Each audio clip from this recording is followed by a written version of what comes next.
दोस्तों नमस्कार, स्वागत है आप सभी का। एक बार फिर से आई चलते हैं राजस्थान की ताजा खबरों की ओर। लेकिन उससे पहले अगर आपने अभी तक इस चैनल को सब्सक्राइब नहीं किया तो कर लें, जिससे कि आपको राजस्थान की ताजा खबर रोजाना मिलती रहे। सबसे पहली बड़ी खबर, भारतीय किसान संघ की ओर से 19 दिसंबर को दिल्ली के रामलीला मैदान में प्रस्तावित राष्ट्रवादी किसान धरना रैली से पहले किसानों में खास मुद्दों को लेकर सरकार से नाराजगी बनी है। इस कड़ी में किसान संघ की ओर से प्रेस वार्ता में किसान हित के मुद्दे को लेकर चर्चा हुई। यहाँ पर किसान प्रतिनिधियों की ओर से लागत आधारित कृषि मूल्यों को लेकर बातें हुई। किसान नेताओं ने कहा कि वह एमएसपी के विरोधी नहीं है, लेकिन लागत आधारित मूल्य चाहते हैं। उनके मुताबिक गेहूं का मूल्य 42 रुपए प्रति किलो और मक्का का मूल्य 35 रुपए प्रति किलो मिलेगा, तभी किसान को फसल पैदावार में फायदा हो सकता है। अगली खबर, 2 लाख नॉन परमानेंट कर्मचारी करेंगे सरकार का विरोध। चुनावी मोड में आई गहलोत सरकार ने संविदा कर्मियों के बड़े वर्ग को साधने के लिए रास्ता खोला है। Rajasthan contractual hiring to civil post rules 2022 लागू करते ही विरोध की आवाजें उठने लगी है। प्रदेश सरकार ने अपने सिर्फ 1,10,000 संविदा कर्मियों को नियमित करने की बात कही, जबकि कर्मचारी नेताओं के मुताबिक प्रदेश में करीब 3 लाख से ज्यादा कॉन्ट्रैक्ट वर्कर, वॉलंटियर्स, मानदेय कर्मचारी काम कर रहे। 2 से 2.5 लाख कर्मचारी अब भी रेगुलर नहीं हो पाएंगे, क्योंकि सरकार उन्हें कॉन्ट्रैक्ट बेसिस पर ही नहीं मान रही है। जबकि 2018 के चुनाव घोषणा पत्र में आंगनबाड़ी कर्मियों को भी नियमित करने का वादा सरकार ने किया था, जिनकी संख्या 1 लाख से भी अधिक है।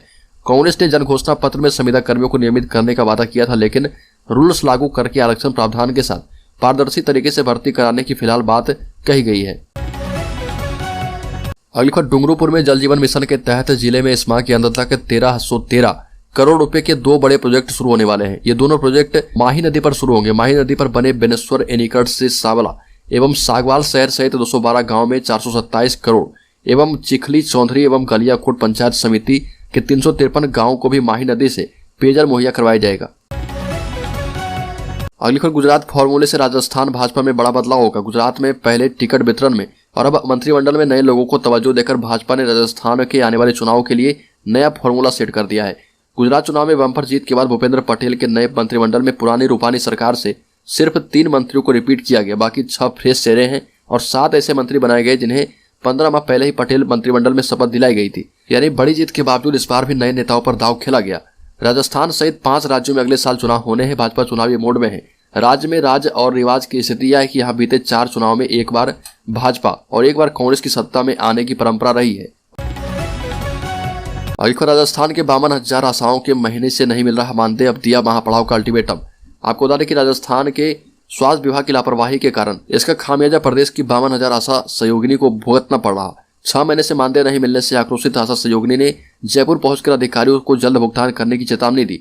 कम से कम मानदेय पर काम करने वाली आशाएं एक और जहां घर चलाने की दिक्कतों से जूझ रही है, तो अब चुनाव के नजदीक आते ही आशा कर्मियों ने अपना मोर्चा खोल दिया और सरकार से मानदेय बढ़ाने की मांग कर दी है। राजस्थान में 4 और 5 फरवरी को प्रस्तावित 3rd ग्रेड शिक्षक भर्ती परीक्षा स्थगित कर दी गई। राजस्थान राज्य कर्मचारी चयन बोर्ड ने 3य श्रेणी अध्यापक भर्ती परीक्षा को स्थगित कर दिया है। पूर्व में यह परीक्षा 4 और 5 फरवरी को प्रस्तावित थी। अब यह परीक्षा फरवरी के अंतिम सप्ताह या फिर अप्रैल मई महीने में होने की संभावना है। शिक्षा विभाग की ओर से 3य श्रेणी शिक्षक भर्ती की अभ्यर्थना इस सप्ताह आने के बाद भर्ती की तिथियां घोषित की जाएगी। दूसरी तरफ बोर्ड ने सीईटी 12वीं स्तर और सीएचओ भर्ती परीक्षा की संशोधित तिथियां जारी कर दी है। बोर्ड चेयरमैन हरिप्रसाद शर्मा ने बताया कि 4, 5 और 11 फरवरी को सीईटी सीनियर सेकेंडरी लेवल की भर्ती परीक्षा का आयोजन किया जाएगा। अगली खबर, कोटा की पढ़ाई ने फिर से दम घोटा। 3 छात्रों ने कर ली आत्महत्या। 2 एक ही हॉस्टल में रहते थे। राजस्थान के कोटा की पढ़ाई ने एक बार फिर से दम घोटा है, जहां 3 कोचिंग छात्रों की आत्महत्या करने की खबर है। बताया जा रहा है कि इनमें से 2 स्टूडेंट्स एक ही हॉस्टल में रहते थे। कोटा के पुलिस अधीक्षक केसर सिंह शेखावत ने बताया कि मृतकों में 2 छात्र बिहार के रहने वाले थे। ये दोनों एक प्रमुख कोचिंग संस्थान में पढ़ रहे थे। दोनों छात्र को पेइंग गेस्ट यानी पीजी आवास में छत के पंखे से लटका हुआ पाया गया। अगली खबर, ओल्ड पेंशन स्कीम राजस्थान में रोकी जा सकती है। राजस्थान को चाहिए 41,000 करोड़। केंद्रीय वित्त आयोग नाराज है। देश भर में राजनीतिक उबाल है और केंद्र पुरानी पेंशन पर ऊपर से रोक लगा सकता है। ओल्ड पेंशन स्कीम पर टेंशन जारी है। केंद्रीय वित्त आयोग के चेयरमैन एनके सिंह ने इसे देश की अर्थव्यवस्था और प्रदेश की माली हालत के लिए अन्यायपूर्ण करार दिया। सिंह इस विषय में सभी राज्य सरकार को कड़ी आपत्तियां जताते हुए चेतावनी पत्र भेज रहे। आयोग ने इस स्कीम पर दिल्ली में अपनी आंतरिक बैठक में नाराजगी जाहिर की और कहा कि हम इस पर यहीं से रोक लगा सकते हैं, लेकिन सरकार सोचे और इस पर फिर से विचार करे। राजस्थान में मुख्यमंत्री अशोक गहलोत ने मार्च 2022 में प्रदेश में सरकारी कर्मचारियों के लिए ओल्ड पेंशन स्कीम को लागू किया था। अगली खबर, 17 दिसंबर से मनेगा सरकार के 4 साल का जश्न। 12 दिन तक अपनी योजनाओं और कामों के प्रचार से माहौल बनाएगी सरकार।